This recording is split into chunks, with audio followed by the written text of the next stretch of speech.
ക്രൂശിന്മേൽ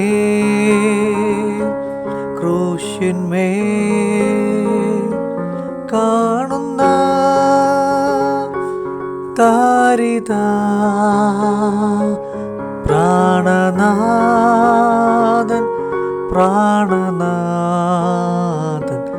N പേർക്കായി ചാകുന്നു. പ്രാണനാഥൻ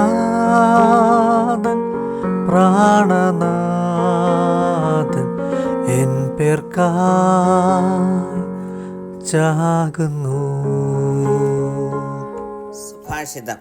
യഹസ്കേൽ പ്രവചനം 32-ാം അധ്യായത്തിൽ മിസ്രൈം രാജാവായിരുന്ന ഫറവോനെ കുറിച്ചും അവിടുത്തെ ജനങ്ങൾക്കും വേണ്ടി വിലാപം കഴിക്കുവാൻ പ്രവാചകനോട് ദൈവം അരുളി ചെയ്യുന്നു.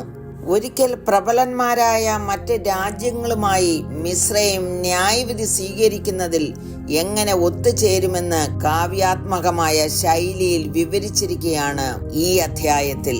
ഫറവോനും മിസ്രൈം ജനതകൾക്കും യഹോവയെ സേവിക്കാനുള്ള അനവധി അവസരങ്ങൾ നൽകി ദൈവത്തെ ബഹുമാനിക്കാനും അവിടുത്തെ നിർദ്ദേശങ്ങൾ പാലിക്കാനും അവർ വിസമ്മതിച്ചു. പകരം അവർ ആഗ്രഹിക്കുന്ന ആരെയും എന്തിനേയും ആരാധിക്കുവാൻ തിരഞ്ഞെടുത്തു. ദൈവത്തിന്റെ ദയയും ന്യായവിധിയും ഈ രാഷ്ട്രം ഇതിനോടകം പലതവണ കണ്ടുകഴിഞ്ഞു. ഇപ്പോൾ യഹൂദ ജനതയുടെ മേൽ ദൈവത്തിന്റെ ന്യായവിധി വന്നു ഭവിക്കുന്നതിൽ സന്തോഷിക്കുകയും വീക്ഷിക്കുകയും ചെയ്തുകൊണ്ടിരിക്കുന്നു. ദൈവത്തിനെതിരായ മത്സരം എല്ലായ്പ്പോഴും അനന്തരഫലങ്ങൾ കൊണ്ടുവരുമെന്ന് ഇതിനോടകം അവൾ മനസ്സിലാക്കിയിട്ടുണ്ട്. എന്നിട്ടും മാനസാന്തരപ്പെടാത്ത ഫറവോനും മിസ്രൈമിനും എതിരായി വന്നു ഭവിക്കാൻ പോകുന്ന ന്യായവിധിയെക്കുറിച്ച് വിലപിക്കുകയാണ് പ്രവാചകൻ. 21-ാം വാക്യം വായിക്കുന്നത്, വീരന്മാരിൽ ബലവാന്മാരായവർ അവന്റെ സഹായക്കാരോടുകൂടെ പാതാളത്തിന്റെ നടുവിൽ നിന്ന് അവനോട് സംസാരിക്കും. അഗ്രചർമ്മികളായി വാളാൽ നിഹതന്മാരായവർ ഇറങ്ങിച്ചെന്ന് അവിടെ കിടക്കുന്നു. ഈ അധ്യായത്തിൽ നരകത്തെയും നരകത്തിന്റെ യാഥാർത്ഥ്യത്തെയും കുറിച്ചുള്ള വിവരണങ്ങൾ രേഖപ്പെടുത്തിയിട്ടുണ്ട്. അനേക രാജാക്കന്മാർ, സിംഹങ്ങളെ പോലെ ഭരിച്ചവർ, സൂര്യനെയും ചന്ദ്രനെയും പോലെ ജ്യോതിസുകളായി ശോഭിച്ചവർ, പ്രഭുക്കന്മാർ, വീരന്മാർ, ഉഗ്രന്മാർ, ഇങ്ങനെ പല മിടുക്കന്മാരും നരകത്തിൽ പതിച്ചിരിക്കുന്നതായി പ്രവാചകൻ വിവരിക്കുന്നു. പ്രിയമുള്ളവരെ, ഈ കാലഘട്ടത്തിൽ നരകം ഒരു യാഥാർത്ഥ്യമാണെന്ന് പലരും വിശ്വസിക്കുന്നില്ല. എല്ലാ തിരുവെഴുത്തുകളും ദൈവശാസ്ത്രീയമാകയാൽ അതിൽ വ്യക്തമായി സ്വർഗത്തെക്കുറിച്ചും നരകത്തെക്കുറിച്ചും രേഖപ്പെടുത്തിയിരിക്കുന്നു.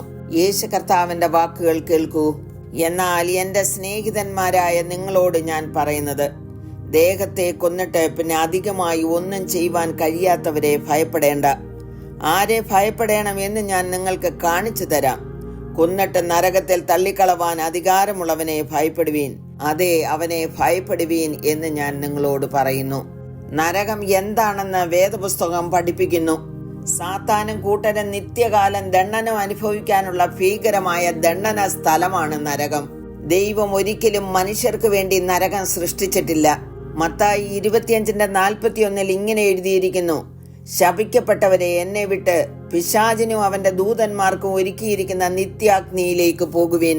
ഈ വാക്കുകളിൽ നിന്ന് നമുക്ക് മനസ്സിലാക്കാൻ കഴിയുന്നത് പിശാചിനു വേണ്ടി ഒരുക്കിയിരിക്കുന്നതാണ് നരകം. പിന്നെ മനുഷ്യർ എങ്ങനെയാണ് അവിടെ ചെന്നെത്തുന്നത്? പിശാചിനെ ആശ്രയിക്കുകയും പിശാചിന്റെ പ്രവർത്തികൾ ചെയ്ത് അവനുമായി സഖ്യതയുള്ള ദുഷ്ടന്മാരാണ് അവിടെ ചെന്ന് ചേരുന്നത്.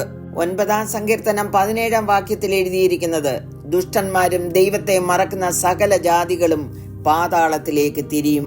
പാപം ചെയ്യുന്നവൻ പിശാചിന്റെ മകനാകുന്നു. പിശാച് ആദ്യം മുതൽ പാപം ചെയ്യുന്നുവല്ലോ.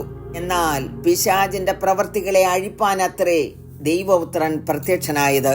തന്റെ ഏകജാതനായ പുത്രനിൽ വിശ്വസിക്കുന്ന ഏവനും നശിച്ചു പോകാതെ നിത്യജീവൻ പ്രാപിക്കേണ്ടതിന് ദൈവം അവനെ നൽകുവാൻ തക്കവണ്ണം നമ്മെ ഓരോരുത്തരെയും സ്നേഹിച്ചു. സകല മാനവജാതിയുടെയും രക്ഷകനായ യേശുക്രിസ്തുവിൽ വിശ്വസിക്കുന്നവർക്ക് നരകത്തിൽ പോകേണ്ടി വരികയില്ല. അതുകൊണ്ട് ഇപ്പോൾ ക്രിസ്തുവേശുവിലുള്ളവർക്ക് ഒരു ശിക്ഷാവധിയുമില്ല.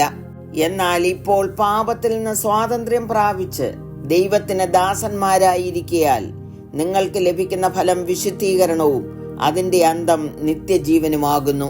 ആകയാൽ സമർപ്പിക്കാം, സ്വർഗരാജ്യത്തിനു വേണ്ടി ഒരുങ്ങാം. കരുണയുള്ള പിതാവേ, രക്ഷകനായ യേശു കർത്താവിൽ ഞങ്ങൾ വിശ്വസിക്കുന്നു. ഞങ്ങളുടെ പാപങ്ങൾ ക്ഷമിച്ച് സ്വർഗരാജ്യത്തിൽ എത്തിക്കണമേ എന്ന് അങ്ങയോട് അപേക്ഷിക്കുന്നു.